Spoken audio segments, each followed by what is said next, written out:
Have you ever noticed how in a single moment of rage, everything you've carefully built can crumble to dust?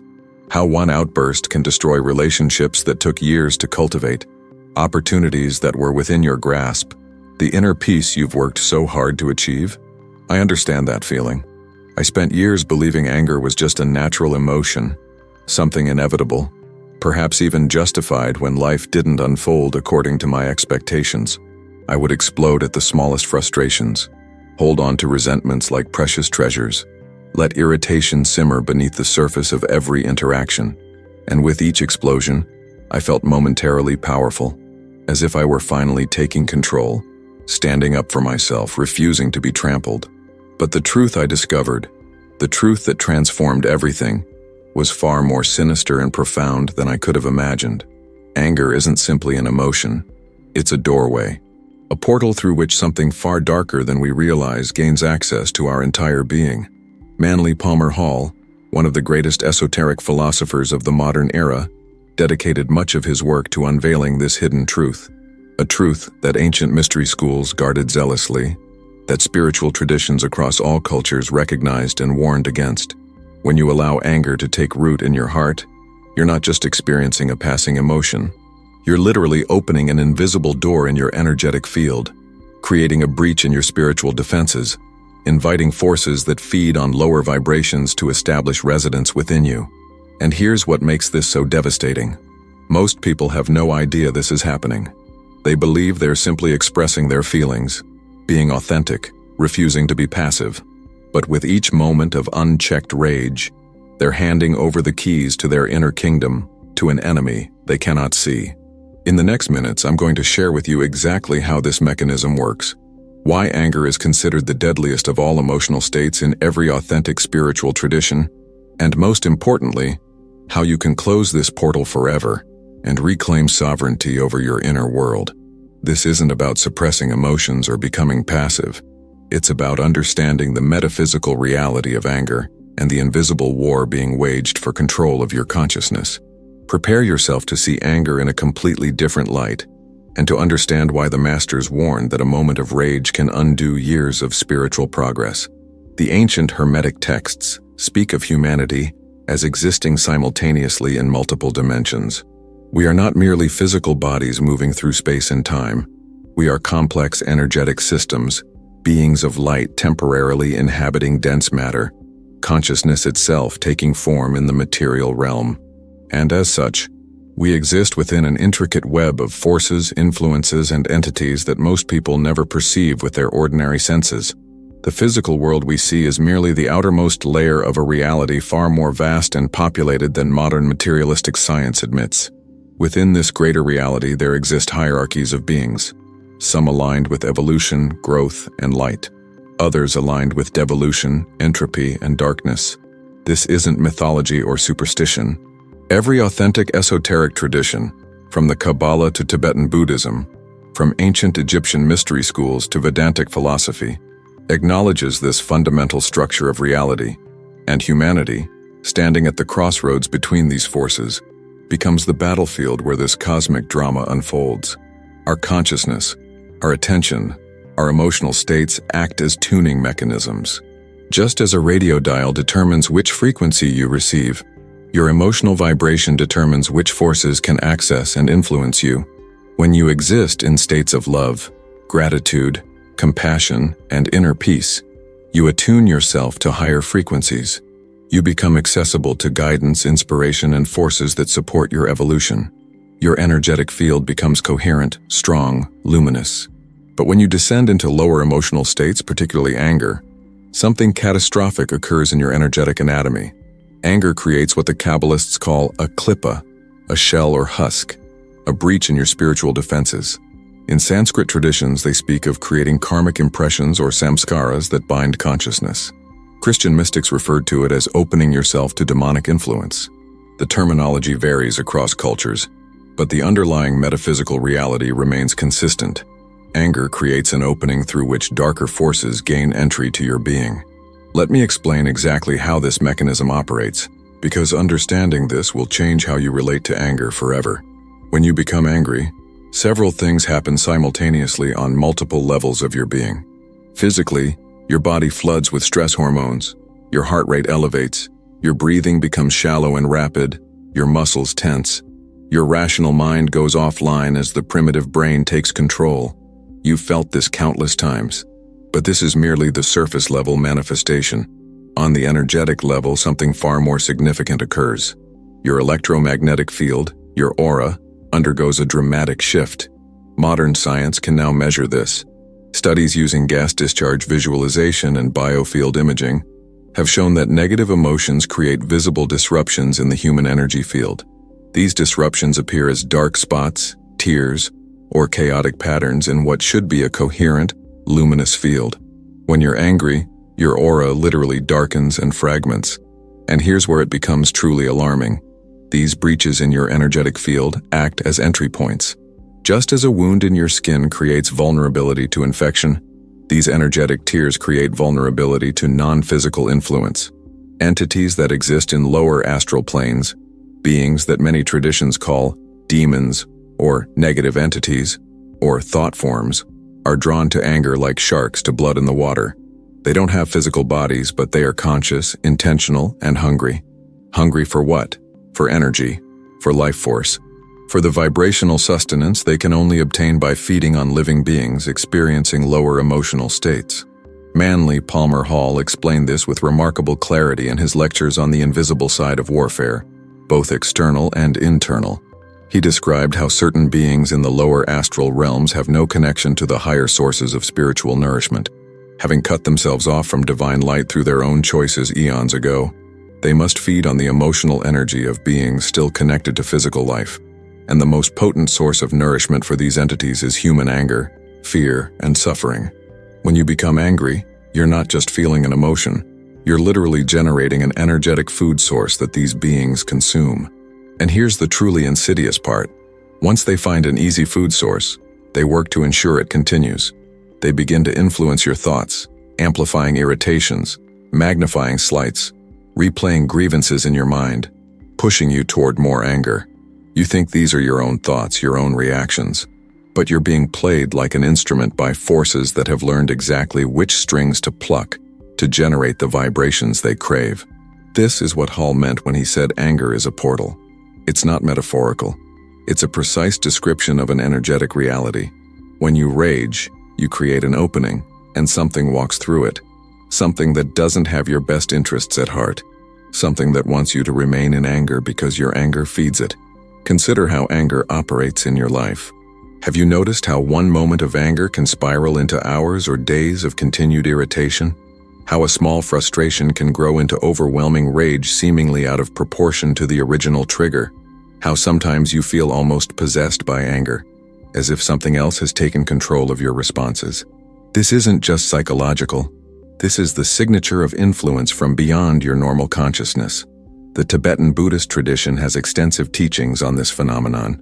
They speak of demons not as literal horned creatures, but as psychological and energetic forces that gain power through our own unconscious participation. The great master Milarepa encountered such demons in his cave, and rather than fighting them directly, he learned the profound secret. These demons are sustained by our resistance, our fear, and most of all, our anger. When he stopped feeding them with negative emotions, they lost their power and dissolved. The Christian Desert Fathers, those early mystics who withdrew to the Egyptian desert to confront the depths of their own consciousness, spoke extensively about logismoi, intrusive thoughts that seem to come from outside oneself. They recognized that anger was the most dangerous of these because it completely clouds discernment, making it impossible to distinguish between your own authentic will and external influence. St. John Climacus wrote that anger is the weapon demons use to completely possess a human soul, because once established, anger justifies itself, feeds itself, and grows without any external input needed. The Sufi mystics of Islam speak of the nafs al-amara, the commanding self, the aspect of ego that enslaves consciousness through its endless desires and reactions, and they are explicit. Anger is the primary tool through which this lower nature maintains control. When anger arises, the higher self, the ruh, is temporarily disconnected, and the person becomes a puppet of their lower impulses. In that moment, They are not truly human in the spiritual sense. They've descended to a level below their true nature, become something less than what they are meant to be. And in that diminished state, they become vulnerable to forces they would normally be protected from. The Vedantic tradition of India describes this with the concept of Krodha, one of the 6 internal enemies that prevent liberation. Anger is described as a fire that consumes all merit, all spiritual progress, all clarity. The Bhagavad Gita states explicitly, "From anger comes delusion. From delusion comes loss of memory. From loss of memory comes destruction of intelligence. And from destruction of intelligence, one perishes." This isn't poetry. This is a precise description of a progressive spiritual degradation that begins with anger and ends with complete disconnection from one's divine nature. During that disconnection, the void is filled by something else. What makes this particularly dangerous in our current era is that modern culture actively encourages anger. We're told to express our anger, to not suppress our feelings, to stand up for ourselves, to fight for what's right. And while there's a difference between appropriate boundaries and destructive rage, this distinction is rarely made clear. People are encouraged to indulge anger as if it were a healthy release, when in reality, each indulgence strengthens the portal, makes the opening wider, invites deeper influence. You can see this playing out on a massive scale in society. The unprecedented levels of rage, division, hatred flowing through social media, news cycles, political discourse. This isn't natural. This isn't simply human nature expressing itself. This is evidence of a large-scale energetic feeding frenzy. Forces in the lower astral realms have discovered an almost unlimited food source in the collective anger of humanity, and they're working overtime to keep that anger flowing.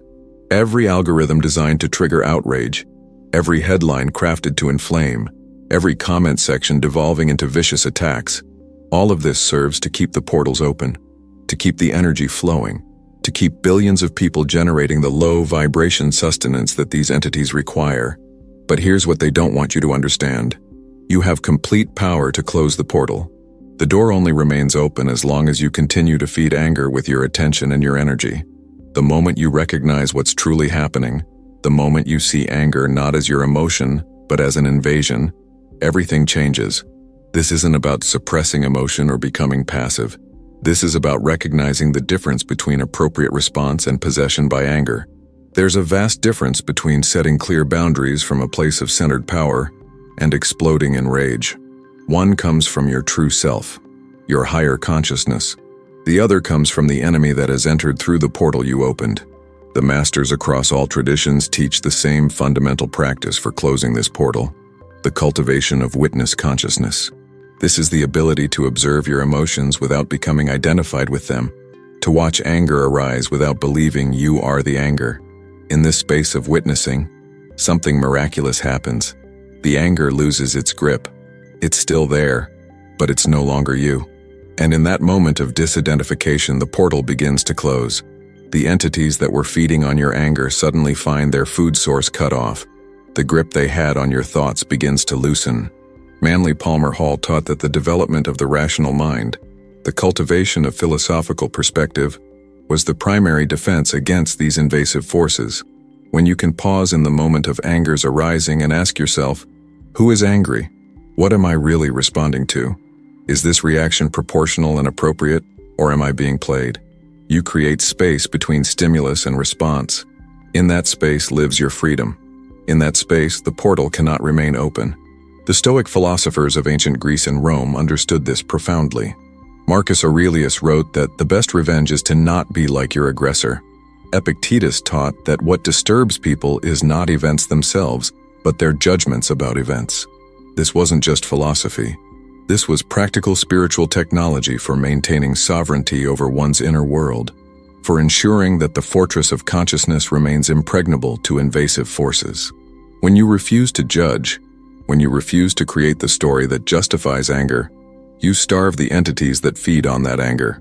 They cannot sustain themselves in an environment of equanimity and peace. But closing the portal isn't just about what you stop doing, it's also about what you actively cultivate. Every authentic spiritual practice, whether meditation, prayer, contemplation, breathwork, or mantra, serves to strengthen your energetic field, to repair the breaches, to create coherence where there was fragmentation. When you meditate regularly, you're not just calming your mind. You're literally rebuilding your energetic defenses, sealing the cracks, fortifying the walls of your inner fortress. This is why every spiritual tradition emphasizes daily practice. It's not about achieving some future enlightened state. It's about maintaining moment-to-moment protection against forces that are constantly probing for openings. The practice of gratitude is particularly powerful for closing the anger portal. Gratitude and anger cannot coexist in the same space. They're mutually exclusive frequencies. When you actively cultivate genuine thankfulness for what is, even in difficult circumstances, you raise your vibration to a level where the entities that feed on anger simply cannot reach you. You've tuned yourself to a different frequency, one they cannot access. This is why the Psalms repeatedly say, "Give thanks in all circumstances." This isn't naive positivity. This is sophisticated spiritual warfare technology disguised as simple prayer. Forgiveness is another key that locks the portal from the inside. When you hold on to resentment, when you replay grievances, when you refuse to forgive, you keep the anger portal perpetually open. The entities that entered during your initial anger now have a permanent residence. They whisper to you constantly, reminding you of the wrong done to you, replaying the scene, keeping the wound fresh, ensuring the anger never fully dissipates. This is why Jesus taught that you must forgive 70 times 7 times, an idiom meaning infinitely. This is why every enlightened being emphasizes forgiveness, not because the wrong wasn't real, not because boundaries shouldn't exist, but because unforgiveness is a chain that binds you to the very force that seeks to destroy you. When you forgive, you're not condoning wrong action. You're releasing yourself from energetic bondage. You're closing the portal and evicting the unwanted resident that your anger invited in. There's a practice that Manly Palmer Hall recommended for anyone struggling with anger, and it's disarmingly simple. When you feel anger arising, immediately shift your attention to your breathing. Not to control the breath, but simply to observe it. Follow the breath in, follow the breath out. Anger requires your complete identification with the thought stream to sustain itself. The moment you shift attention to the breath, you break that identification. The anger may still be present, but you've created the gap of awareness. In that gap, the portal begins to close. If you practice this consistently, over time, you'll notice something extraordinary. The anger that once seemed to overtake you completely now has less and less power. It arises, but it doesn't possess you. It's present, but it's not you. And eventually it arises less frequently, with less intensity, until it becomes a rare visitor rather than a constant companion. This isn't suppression. This is liberation. I want you to pause here for a moment and feel into your own experience. How many times has anger cost you something precious? A relationship destroyed by words spoken in rage that can never be taken back? An opportunity lost because you couldn't control your reaction? Inner peace shattered by hours or days of rumination over some slight? And in those moments, did you feel like yourself? Or did you feel like something else had taken over? Something foreign? Something that wasn't serving your highest good? That feeling of being taken over, that's not imagination. That's your higher self recognizing that something has entered through the portal anger opened. Your true nature knows when it's been displaced. It knows when an imposter sits on the throne of your consciousness, and it's trying to get your attention, trying to wake you up to what's happening. If you're feeling that recognition right now, if something is stirring in you as you hear these words, that's your inner wisdom responding. That's the part of you that's been waiting for someone to finally explain what you've been experiencing, but couldn't articulate. Share in the comments. I close the portal and reclaim my sovereignty. This isn't just a phrase. It's a declaration, an intention, an act of will that ripples through multiple dimensions. When you write those words, you're making a statement to the forces that have been feeding on your anger. You're serving an eviction notice. You're reclaiming the throne of your own consciousness. The path forward from here is both simple and demanding. It requires vigilance, daily practice, and honest self-observation.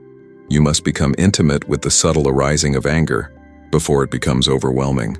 Learn to recognize the sensation in your body, the shift in your energy, the quality of your thoughts in those first moments.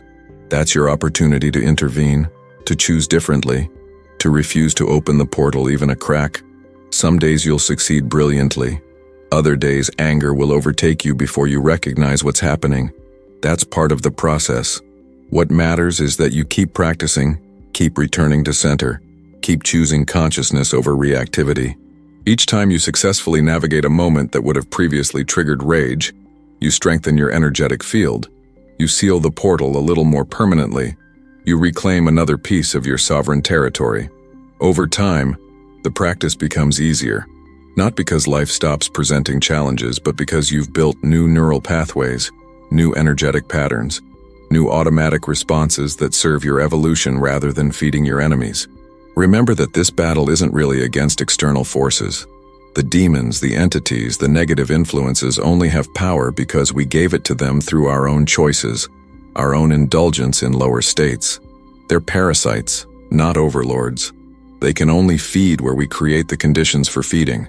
When we stop generating anger, when we close the portal, when we refuse to participate in the cycle, they have no power whatsoever. They're utterly dependent on our unconscious cooperation. This is why Hall emphasized that spiritual development is primarily about consciousness, not about acquiring new powers or abilities, but about reclaiming the power that was always yours, that you inadvertently surrendered through ignorance of how reality actually operates.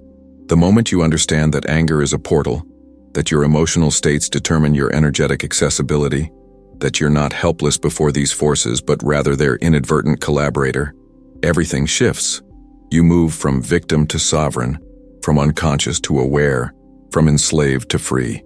The ancient mystery schools put initiates through rigorous training specifically designed to test their mastery over anger. They knew that no one could be trusted with higher knowledge, with real spiritual power, if they hadn't first conquered the anger within. Because if the portal remains open, anything given to that person, any teaching, any technique, any power, will ultimately be used by the forces that have entered through that portal. The initiate thinks they're acting from their own will, but they're being puppeted.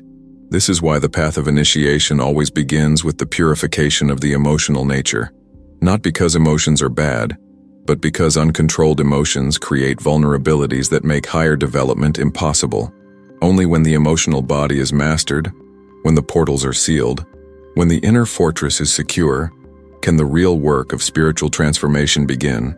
Until then, you're building on quicksand, creating a structure that will be demolished by the first storm of rage that sweeps through. So the question becomes, are you willing to do what's necessary to close the portal? Are you willing to observe yourself with ruthless honesty? Are you willing to recognize when anger is arising and choose differently, even when every fiber of your being wants to indulge the rage? Are you willing to forgive, to release resentment, to let go of the stories that justify your anger? This isn't easy. It might be the hardest work you ever do, because anger feels so justified, so righteous, so powerful in the moment. It feels like you're finally standing up for yourself, finally refusing to be trampled, finally expressing your authentic self. But that feeling is the lie the portal wants you to believe. True power doesn't rage. True strength doesn't need to destroy. True authenticity doesn't require anger to express boundaries. What you're experiencing in anger isn't empowerment. It's possession. And the only path to real sovereignty, to genuine freedom, to actual spiritual development, lies through the doorway of mastering this one thing, closing the portal through which the enemy enters. If these words have resonated with something deep within you, if you've recognized your own struggle in this description, if you're tired of being puppeted by forces you didn't even know existed, then this channel is here for you. Every video we share is dedicated to unveiling the hidden mechanics of spiritual reality, the truths that empower rather than enslave, the knowledge that sets you free rather than binding you tighter. By subscribing, you're not just following content. You're joining a community of individuals committed to reclaiming sovereignty over their inner world, to closing the portals that have been open too long, to standing in their true power as conscious beings rather than unconscious puppets. Activate the notification bell so that these teachings find you exactly when you need them most. Share this video with someone you know who's struggling with anger, who might be ready to understand what's really happening beneath the surface of their rage. Sometimes a single perspective shift, one moment of recognition, can change everything.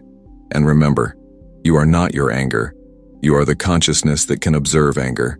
You are not the enemy that entered. You are the sovereign being who can evict that enemy and reclaim your throne. The portal only remains open as long as you're unconscious of its existence. Now that you know, now that you see, the power to close it is entirely in your hands. Until we meet again, may you walk in awareness, act from center, and guard the portals of your consciousness with unwavering vigilance. You are far more powerful than you've been led to believe. It's time to remember that truth and live accordingly.